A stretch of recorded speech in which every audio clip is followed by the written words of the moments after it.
Dear students, आप सभी का मेरे चैनल में स्वागत है।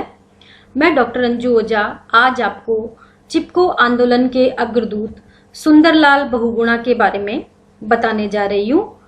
पर्यावरण के लिए सुंदरलाल बहुगुणा ने बहुत ही महत्वपूर्ण कार्य किया और सुंदरलाल बहुगुणा जो थे उनका जन्म 9 जनवरी 1927 को टिहरी गढ़वाल के उत्तराखंड में हुआ तथा इनकी मृत्यु 21 मई 2021 को ऋषिकेश के उत्तराखंड में हुई। इस समय ये 94 वर्ष के थे और विशेष रूप से ये गांधीवादी विचारधारा के कार्यकर्ता रहे तथा एक पर्यावरणविद भी ये रहे।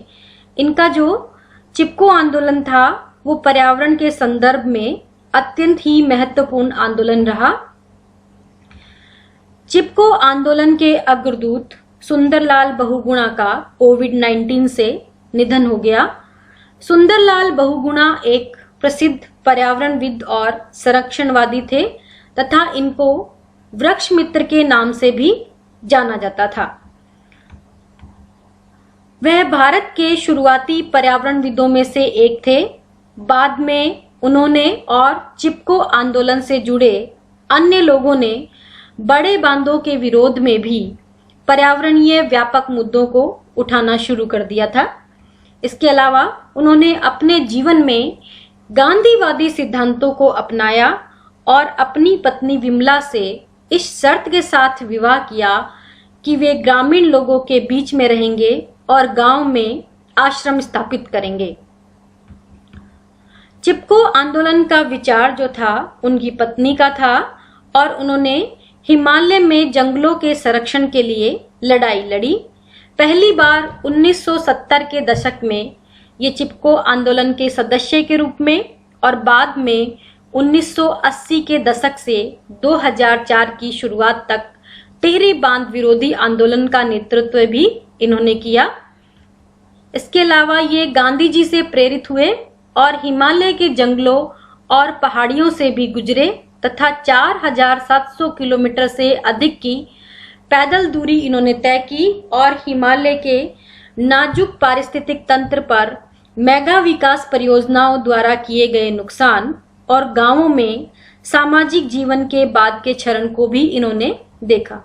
यहाँ हम देख पा रहे हैं स्लाइड पर सुंदरलाल बहुगुणा की कुछ फोटो। अब हम यदि अवार्ड्स की बात करें तो 1981 में ये इनको भारत सरकार ने पद्मश्री अवार्ड से नवाजा, लेकिन इन्होंने इसको लेने से मना कर दिया। 1987 में इनको राइट लाइवलीहुड अवार्ड दिया गया जो कि विशेष रूप से चिपको आंदोलन से संबंधित था। 1986 में इन्हें जमनालाल बजाज अवार्ड दिया गया और 1989 में IIT रुड़की द्वारा इनको डॉक्टर की मानद उपाधि दी गई। इसके अलावा 2009 में इनको भारत सरकार ने पद्म विभूषण अवार्ड से सम्मानित किया। यहाँ हम इस स्लाइड पे देख पा रहे हैं पद्म पुरस्कार को फोटो के माध्यम से दिखाया गया है, जिसमें हम देख पा रहे हैं पद्म विभूषण, पद्म भूषण और पद्मश्री को। यदि बुक्स की बात की जाए तो जो बुक्स थी India environment myths and reality with Vandana Shiva, Medha Patkar, environmental crisis and humans at risk, priorities for action with Rajiv K Sinha, भू प्रयोग में बुनियादी परिवर्तन की ओर, ये हिंदी में थी, धरती की पुकार, ये बुक भी हिंदी में रही। इसके अलावा अब हम बात कर रहे हैं चिपको आंदोलन के बारे में। तो चिपको आंदोलन जो था एक पर्यावरण रक्षा का आंदोलन था, यानी पर्यावरण की रक्षा के लिए इस आंदोलन की शुरुआत की गई। यह भारत के उत्तराखंड राज्य और तब जो उत्तराखंड का भाग था वो उत्तर प्रदेश का भाग था में किसानों ने वृक्षों की कटाई का विरोध करने के लिए किया था। वे राज्य के वन विभाग के ठेकेदारों द्वारा वनों की कटाई का विरोध कर रहे थे और उन पर अपना परंपरागत अधिकार जता रहे थे। यह आंदोलन तत्कालीन उत्तर प्रदेश के चमोली जिले में सन 1973 में प्रारंभ हुआ और एक दशक के अंदर यह पूरे उत्तराखंड क्षेत्र में फैल गया था। यानी अब जो वर्तमान में उत्तराखंड का भाग है वो उसमें ये फैल गया था। चिपको आंदोलन की मुख्य बात यह थी कि इसमें स्त्रियों ने भारी संख्या में भाग लिया था, क्योंकि इस समय जो स्त्रियां थी वो पर्यावरण रक्षा के लिए या पर्यावरण संरक्षण के लिए इन्होंने काफी काम किया, और इस आंदोलन में भी जो महिलाओं की भूमिका थी वो सराहनीय थी। इस आंदोलन की शुरुआत 1970 में भारत के प्रसिद्ध पर्यावरणविद सुंदरलाल बहुगुणा, कॉमरेड गोविंद सिंह रावत, चंडी प्रसाद भट्ट तथा श्रीमती गोरा देवी के नेतृत्व में हुई थी। चिपको आंदोलन वनों का अव्यावहारिक कटान रोकने और वनों पर आश्रित लोगों के वनाधिकारों की रक्षा का आंदोलन था। यानी जो अव्यवस्थित रूप से जो वनों की कटाई की जा रही थी उसको रोकने के लिए था, और वन पर जो लोग आश्रित थे उनके अधिकारों की रक्षा के लिए यह आंदोलन चलाया गया था। रेनी में 2400 से अधिक पेड़ों को काटा जाना था, इसलिए इस पर वन विभाग और ठेकेदार जान लड़ाने को तैयार बैठे थे, जिसे गोरा देवी जी के नेतृत्व में रेनी गांव की 27 महिलाओं ने प्राणों की बाजी लगाकर असफल कर दिया। चिपको आंदोलन के यदि घोष वाक्य की बात की जाए तो क्या है जंगल के उपकार, मिट्टी, पानी और बयार। मिट्टी, पानी और बयार जिंदा रहने के आधार।